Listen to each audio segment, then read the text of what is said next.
이제 블레셋과 이스라엘이 전쟁을 시작하게 됩니다. 이게 초접전, 이 전쟁이 시작되는 아주 큰 전쟁이 시작되기 전이죠. 그래서 오늘 보니까 이 전투가 어떤 전투입니까? 1절, 블레셋 사람들은 그들의 모든 군대를 아벡에 모았고 이스라엘 사람들은 이스라엘에 있는 샘 곁에 진쳤더라. 그러니까 여기가 이제 아벡 전투예요. 아벡 전투를 시작으로 이제 사울이 죽음으로 나가고 다윗이 이제 왕으로 새롭게 옹립되는 시작점이 아벡 전투입니다. 그러니까 다윗에게 있어서 굉장히 중요한 전투예요. 이 전투에서 이제 다윗이 왕으로 되는 그런 아주 중요한 전투인데 지금 상황은 어떤 상황입니까? 다윗에게 최악의 상황이에요.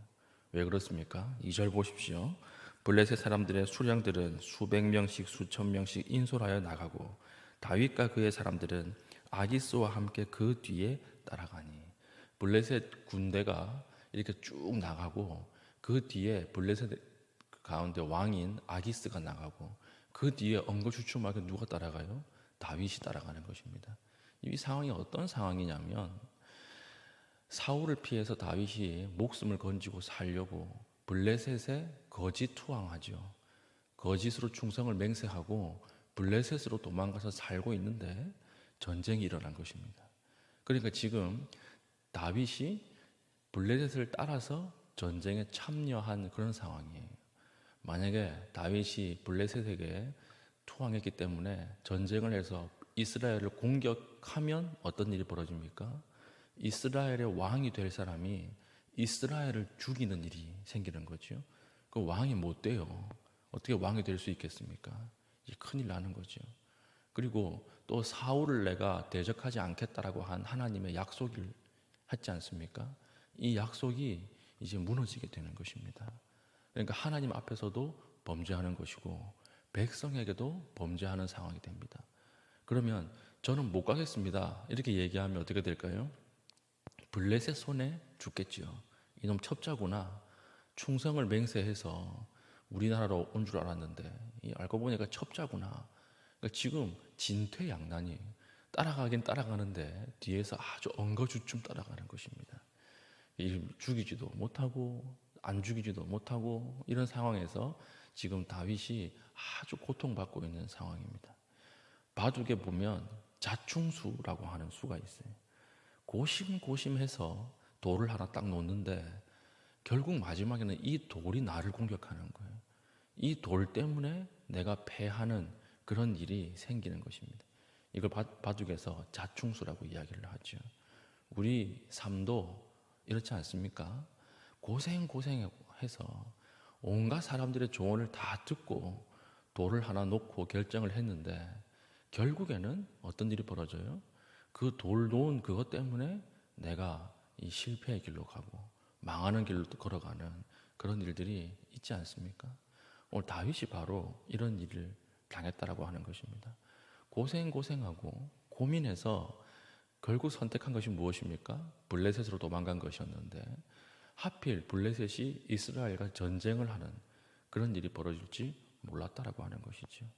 이때 하나님이 개입하기 시작하신다는 거예요.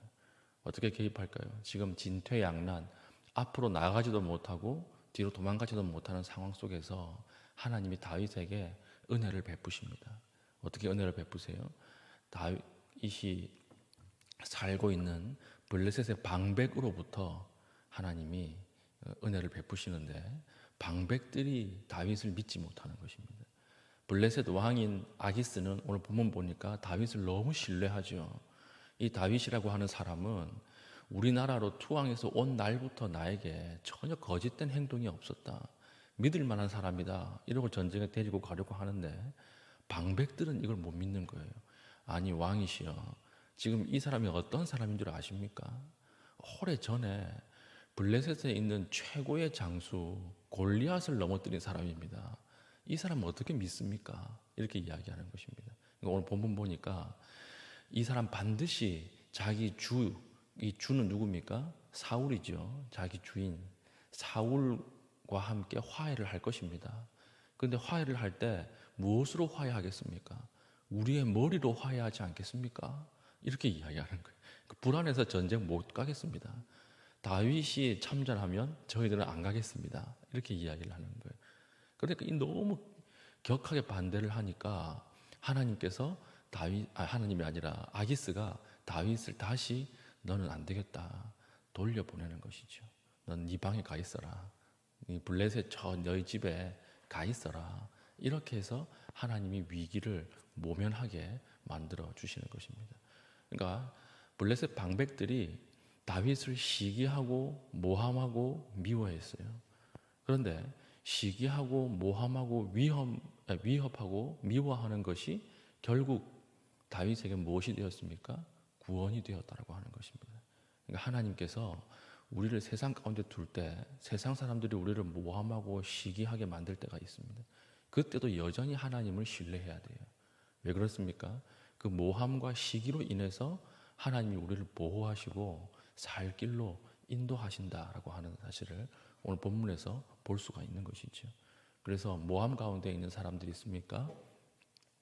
하나님 앞에 절망하지 마시기 바랍니다. 힘을 내십시오. 이걸 통해서도 하나님은 우리를 가장 좋은 곳으로 인도하실 수 있는 것이죠. 이렇게 해서 오늘 다윗이 큰 위기 가운데서 벗어나는 일을 우리가 볼 수가 있습니다. 그럼 자충수를 놓지 않으려고 하면 어떻게 해야 될까요? 그 매일매일의 삶이 하나님 앞에 순종의 돌, 그리고 믿음의 돌을 놓는 수밖에 없어요. 우리는 항상 언제 실패의 길로 걸어가는 시작을 하냐면 하나님께도 영광이고 나에게도 영광이 되는 이 길을 찾기 위해서 고민하거든요. 그러니까 11조도 많이 낼 수 있고 교회에서도 떵떵거릴 수 있고 세상에서도 떵떵거릴 수 있는 어떻게 하면 이 돌을 놓을까 이렇게 생각을 하기 때문에 항상 무리하고 위험한 수를 두는 것입니다. 근데 그게 아니죠. 세상에 그런 돌은 없어요. 매일매일 놓는 돌, 그 일상의 돌, 작은 돌 하나가 하나님 앞에 신실해야 됩니다. 그 돌이 하나님 앞에 순종의 돌, 믿음의 돌이어야 합니다. 그래야 나중에 그 돌이 나를 공격하지 않습니다. 그러니까 오늘 일상을 살아갈 때 하나님 앞에 나의 행동이 부끄럽지 않은 행동인가 이것을 점검해야 되고 예수님이라면 어떻게 하셨을까 이것을 점검해야 돼요. 그리고 나서 이 두 가지가 다 하나님 앞에 괜찮은 돌이면 과감하게 놓으십시오. 손해가 보이고 그리고 내가 어려움 당할 것이 뻔히 보인다 하더라도 과감하게 그 돌을 놓으십시오. 근데 그게 아니고 분명히 하나님의 뜻인데 순종하는 길인데 이게 뻔히 보이거든요. 내가 손해보는 것이 내가 고통당하는 길인지 뻔히 보이거든요. 그럼 거기서부터 이제 우리가 머리를 쓰기 시작하는 거예요. 다른 돌이 없을까? 다른 길이 없을까? 그때 놓은 돌이 나에게 어려운 돌이 된다라고 하는 것을 잊지 마십시오. 하나님 앞에 하나님이 기뻐하시는 일이라면 과감히 선택을 하시고 하나님 말씀에 맞는 길이라면 맞다, 옳다라고 하시고 하나님의 뜻이 아니라고 한다면 세상 모든 사람이 옳다라고 해도 이건 옳지 않다라고 말해야 됩니다. 그래야 나중에 이것이 우리를 공격하지 않는 것입니다. 오늘 다윗이 자기 딴에는 얼마나 많은 생각을 했겠습니까? 이 사울을 피해서 살 수 있는 길은 이 길밖에 없다. 이러고 놓은 그 돌이 사울의 전 인생에서 가장 큰 위기로 벗어나는 것입니다. 그러나 하나님의 은혜의 개입은 더 크죠. 하나님의 은혜는 더 커서 결국 다윗은 하나님 앞에 구원을 받게 되는데 그 전에 끝까지 다윗이 믿음으로 순종했다면 얼마나 더 좋았겠습니까? 오늘 이 사건을 보면서 우리의 오늘 하루를 돌이켜 보시길 바랍니다. 오늘 하루에 하나님 앞에 순종의 돌, 믿음의 돌을 놓아서 우리의 삶 전체가 하나님이 인도하시는 대로 아름답게 걸어갈 수 있는 믿음의 신실한 주의 백성 되기를 축복합니다. 아멘. 기도하겠습니다. 기도할 때 하나님 오늘 하루 순종하게 하시고 하나님 앞에 말씀으로 우리의 모든 행동들, 결정들을 되돌아볼 수 있는 은혜를 허락하여 주시옵소서. 혹시 위기 가운데 있다면 벗어날 수 있는 길을 여시고 하나님 또 위기에서 벗어날 수 있는 길로 인도하여 주시옵소서. 기도하신 이후에 개인적인 기도의 제목으로 기도하시고 자유롭게 돌아가시겠습니다.